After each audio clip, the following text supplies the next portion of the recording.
최근에 우리 사회가 어떤 시대가 되었는가 하면 반려동물과 함께 살아가는 그죠? 그런 반려인 시대가 되었다라고 이제 여겨지고 있습니다. 이제는 반려동물을 키우는 사람이 1,000만이 넘어간대요.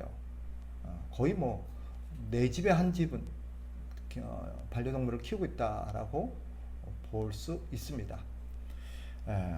그런데 이제 이 반려동물을 하도 많이 키우다 보니까 이제 시대가 이 반려동물을 겨냥한 여러 가지 상품과 또 여러 가지 아이템들이 나오곤 있습니다. 그죠?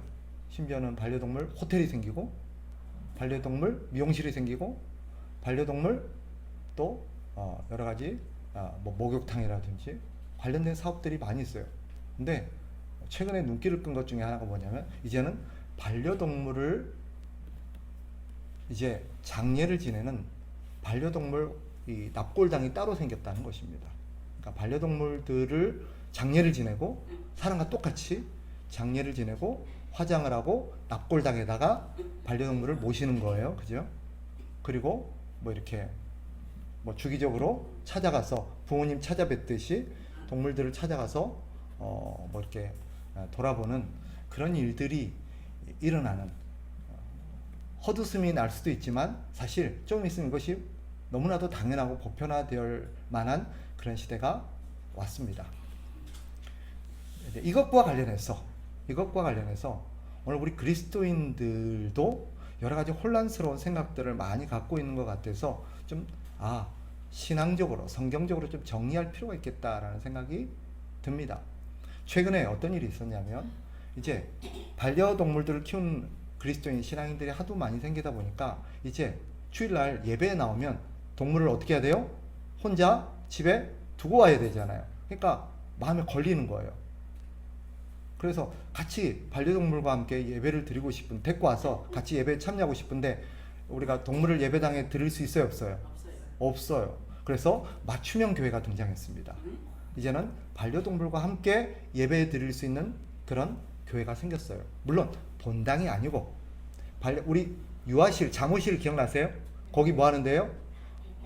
그렇죠. 아기들을 데리고 예배를 드리는 공간이 잠옷실이죠. 그죠? 근데 그것처럼 애견실이 따로 있어요. 반려동물실. 그러니까 반려동물과 함께 예배를 드릴 수 있는 공간을 따로 만들어서 영상으로 한 거죠. 아마 제가 정확한 정보는 모르겠는데 틀림없이 우리나라의 어떤 데는 이미 본당에서 반려동물과 함께 예배를 드리도록 허용한 곳도 있을 거라고 생각합니다. 근데 그게 어떻습니까? 반려동물 데리고 와서 예배 드릴 수도 있지요. 저는 그 자체가 신앙적으로 문제된다고 보지는 않습니다. 문제는 뭐냐? 그 다음입니다. 심지어 어떤 그리스도인들은 동물들에게도 사실은 영혼이 있고 신앙심이 있을 수 있다라고 봅니다. 그래서 어떤 말들이 오고 가냐면 동물들이 아프면 와서 기도를 좀 해달라는 거예요. 사람에게 안수하듯 우리 동물을 위해서 좀 기도해달라. 그것까지는 애교예요. 심지어 장례를 지내달라는 것도 있습니다. 반려동물을 위해서 장례 예배를 좀 드려달라. 우리 개 이름이 개똥이다. 우리 개똥이 천국 갈 수 있도록, 천국에서 다시 만날 수 있도록. 그래서 이 개똥이 이름으로 헌금을 하고 개똥이 이름으로 교회 여러 가지 그런 어떤 좋은 공헌들을 하기도 하고, 개똥이가 죽으면 와서 신방을 놔주고 장례 예배를 좀 드려줬으면 좋겠다. 그리고 개똥이가 천국에 갈 수 있도록 기도해달라. 그래서 오늘 이와 관련해서 좀 생각하고 넘어가야 될 것 같아요. 과연 동물도 천국에 갈 수 있느냐? 동물도 구원을 받을 수 있는가라는 문제. 조금 더 나아가서 동물에게도 그럼 영혼이 있느냐는 문제와 관련해서 우리가 성경의 근거를 가지고 좀 얘기를 좀 나눠보고 싶어요. 왜냐하면 아마 대부분 지금 우리 교회 성도들은 그래도 나름 어느 정도 생각을 갖고 있을 거라고 생각을 해요. 그러나 명확하지 않고 혼란스러울 수 있고, 또 주변에서 만약에 그렇게 묻는 사람에게 정확하게 답변을 해줄 만한 어떤 신앙적인 지식이 겸비가 안 돼 있는 경우가 있어서 제가 그것을 좀 도움을 드리려고 합니다. 자, 먼저 동물도 죽으면 천국에 가는가? 결론부터 말씀드리면 그럴 수 없습니다. 왜냐? 자, 성경에 따르면 누가 구원을 받을 수 있습니까? 네. 구원을 받을 수, 인간이라고 다 구원을 받아요? 그렇지 않습니다. 구원을 받을 수 있는 사람은 오직 예수 그리스도를 영접한 사람, 그죠? 예수 그리스도를 믿고 영접하여서 나의 주 나의 하나님으로 모신 사람만 구원을 받을 수 있습니다. 따라서 짐승들은 이것이 불가능합니다. 동물들은 이게 불가능해요. 예수님을 아는 지식도 없고 예수님을 나의 주 나의 하나님으로 영접하는 신앙의 고백도 할 수 없습니다. 결과적으로 이 동물들은 천국에 갈 수 없습니다. 죽으면 오늘 본문에도 약간 헷갈릴 정도로 나와 있는데 19절만 본다면 짐승이나 사람이나 똑같다. 죽으면 다 끝이다. 라고 약간 허무주의적이고 좀 이렇게 약간은 우리에게 뭐야 죽으면 다 똑같아? 라는 오해를 줄 만한데 사실은 그런 뜻이 아닙니다. 19절의 의미는 뭐예요? 짐승이나 사람이나 죽는 것은 똑같다 이 말입니다. 그걸 말하려는 거지 사람이나 짐승이나 뭐 죽으면 다 끝이다. 그걸 말하려는 게 아닙니다. 둘 다 죽음이라는 것을 경험하는 데는 동일하다라는 거예요. 그런데 결과적으로 21절로 가면 뭐가 달라지냐면 인생들의 혼은 위로 올라가고 짐승의 혼은 아래로 곧 땅으로 내려가는 줄을 누가 알랴. 이 대목만 본다면 동물에게도 혼이 있는 것 아닌가? 영혼이 있지 않나? 라고 볼 수 있습니다. 자, 물론 어떤 측면에서 동물에게도 오늘 본문의 근거로 해서 혼이 있느냐라고 묻는다면 혼이 있을 수 있다라고 대답을 할 수 있습니다. 그러면 동물이 갖고 있는 혼과 사람의 영혼은 같은 건가? 아닙니다. 동물에게 혼이 있느냐라고 묻는다면 있을 수도 있다라고 대답은 할 수 있습니다. 그러나 동물에게 있는 그 혼이라는 것은 사실 그 동물이 갖고 있는 그 몸과 별개의 것이 아닙니다. 즉 몸에서 어떻게 발생하는 그런 어떤 약간의 감각이요 또 반응이라고 할 수 있습니다. 본능적인 어떤 반응이라고 표현할 수 있겠습니다. 동물에게도 약간의 지능이 있을 수 있고요. 동물도 약간의 학습 능력을 가질 수 있습니다. 그리고 기쁨과 슬픔을 느낄 수 있는 어느 정도의 능력은 있다고 보여집니다. 그러나 이런 것을 두고 성경은 짐승의 혼이다 라고 표현을 하긴 합니다. 그러나 이런 짐승이 가진 이런 능력들은 이런 혼적인 능력들은 사실은 사람의 그것과는 질적으로 다릅니다. 그것은 어디까지나 동물 안에 하나님께서 부여하신 본능적이고 어떤 감각적인 세포적인 작용이라고 봐야 되지 하나님이 별도로 창조하신 영혼의 작용은 아닙니다. 따라서 동물은 죽음과 더불어서 그 혼의 기능은 소멸하고 사라지고 맙니다. 그래서 성경은 오늘 본문에 뭐라고 말해요? 짐승의 혼은 땅으로 그저 아래로 내려가고 이 말은 뭐예요? 죽음과 함께 소멸되고 만다는 뜻입니다.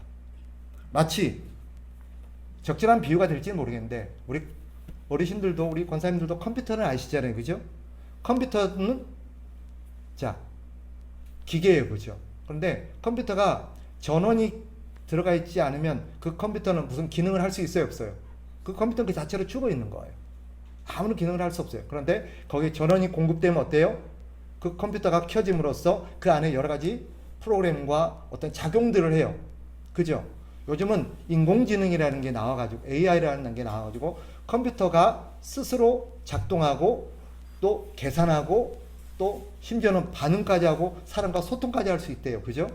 그래서 거의 인간급의 어떤 활동들을 가능할 정도로 지금 발달을 했다고 보여집니다. 그러면 컴퓨터도 인간과 같은 그런 어떤 영혼이 있다는 말인가? 전혀 그런 게 아니죠. 그 컴퓨터는 전원만 뽑아버리면 어때요?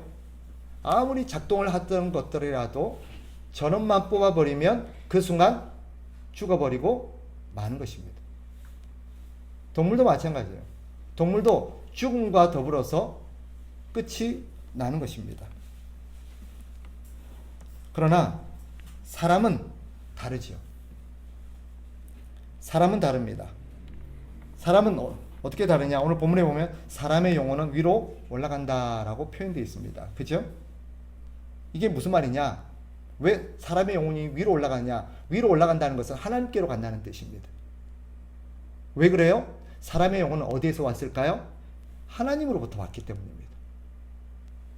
짐승은 하나님이 만드시면서 그 짐승의 순전히 흙으로 만들어진 그죠? 존재입니다. 그리고 그 짐승이 생명을 얻을 때 약간의 어떤 능력을 주셔서 그 동물이 본능적으로 생활할 수 있도록 하나님이 만드셨습니다. 따로 영혼을 별도로 창조해서 그 영혼을 주신 것은 아닙니다. 그런데 인간은 어떻습니까? 인간을 하나님이 흙으로 만드시고 거기에 생기를 불어 넣었다고 말합니다. 그 생기가 무엇입니까? 사람의 영혼을 말합니다. 그리고 그 영혼은 하나님의 형상으로 만들어졌다고 말합니다. 흙으로 만든 게 하나님의 형상이라는 뜻이 아니고 하나님이 생기를 불어 넣었다 그랬죠. 그것은 그의 육체에 영혼을 창조하셔서 그 영혼을 집어 넣었다라는 뜻입니다. 그리고 그 영혼이 하나님의 형상을 닮았다라는 것입니다. 물론 몸과 영혼은 긴밀하게 연결되어 있습니다. 그래서 몸이 아프면 영혼도 아프고 또 영혼이 아프면 몸도 아픕니다. 마치 우리의 여러 가지 작용들, 마음의 작용들은 사실은 우리의 몸과는 별개 같지만 마음이 아프면 몸이 어때요? 몸도 아파요. 걱정과 근심이 많으면 어때요? 몸이 어때요? 아파요. 그죠? 또 비록 아무런 걱정과 근심이 없다 할지라도 갑자기 내 몸에 다쳤어요. 사고가 났어요. 병에 걸렸어요. 그러면 어때요? 우리의 마음이 아파요. 괴로워요. 고통스러워요. 우리가 육체와 연합되어서 사는 동안은 아주 긴밀한 연결되어 있어서 육체와 영혼은 서로 영향을 줍니다. 그러나 동물과 다른 점이 있습니다. 동물은 죽음과 더불어서 그의 갖고 있는 혼은 소멸하고 맙니다. 그러나 사람은 어떻습니까? 죽는다고 해서 영혼까지 죽는 것은 아닙니다. 육체는 죽어서 흙으로 돌아갈지 몰라도 영혼은 그 순간 육체로부터 분리되어서 영원토록 죽지 않습니다. 그리고 사람의 영혼은 동물과 달리 하나님의 형상으로 창조되었기에 그 능력 역시 탁월합니다. 생각하고 말하고 언어를 구사하고 사랑하고 교제하며 심지어 도덕적이고 윤리적인 판단과 행위를 할 수 있습니다. 그리고 더 나아가서 더 높은 수준의 예배와 그죠? 하나님의 뜻을 파악하고 성취할 수 있는, 그래서 하나님과 교제할 수 있는 그런 존재가 사람입니다. 예수 그리스도께서 재림하실 때 모든 사람들은 다 부활하게 될 겁니다. 예수님이 재림하면 모든 사람은 다 부활합니다. 예수 믿는 사람뿐만 아니라 믿지 않는 사람도 부활합니다. 그리고 새로운 몸을 갖게 됩니다.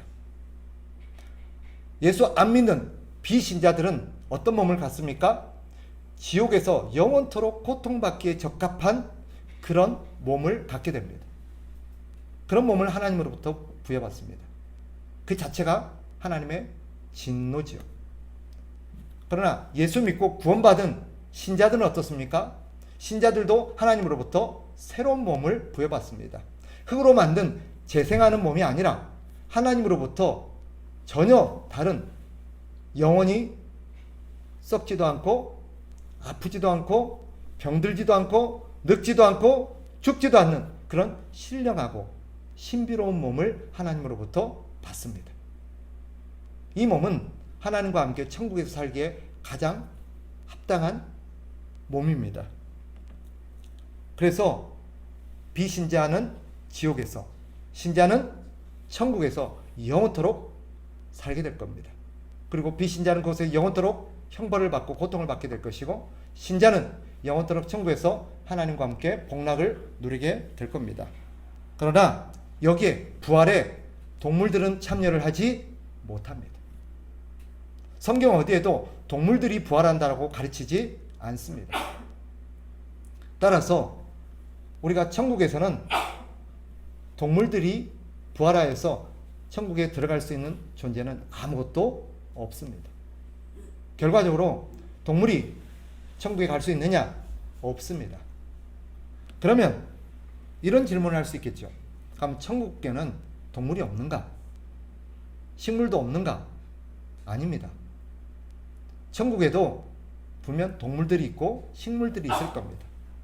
아마 이 땅에서 우리가 다 보지 못한 신비로운 동물들도 천국에서는 있을 것입니다. 어쩌면 이 땅에서 원래는 있었는데 하나님이 만드셨던 어떤 많은 피조물들 중에 지금은 멸종해버린, 볼 수 없었던 신비롭고 놀라운 그런 동물들이 천국에 있을 겁니다.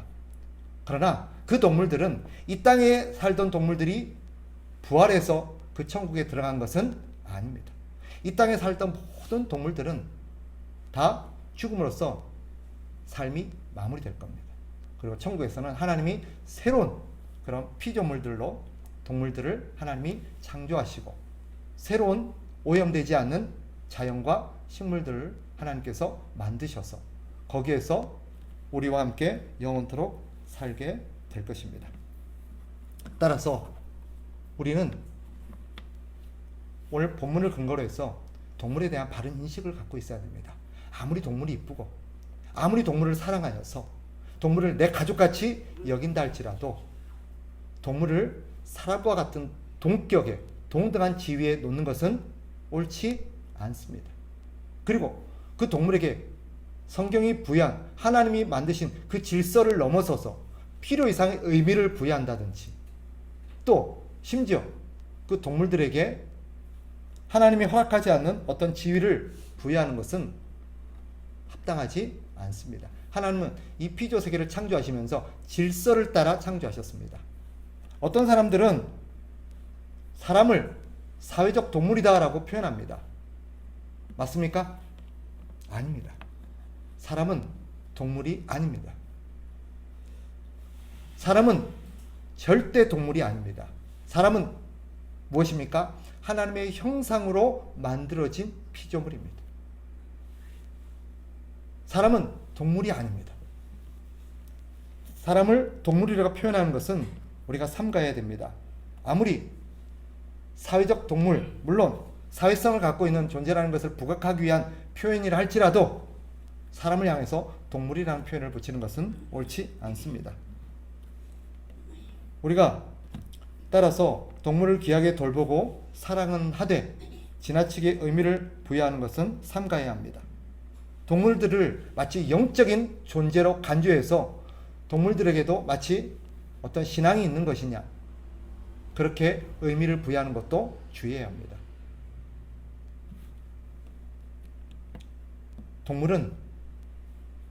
동물들 나름대로 피조세계에 이바지하고 살지만 사람처럼 하나님을 알고 하나님을 예배하며 우리와 함께 동일한 예배에 참석할 수 있는 주체는 아닙니다. 동물은 우리가 돌봐야 할 존재입니다. 그러나 인간과 동등한 가치를 부여하시면 안 됩니다.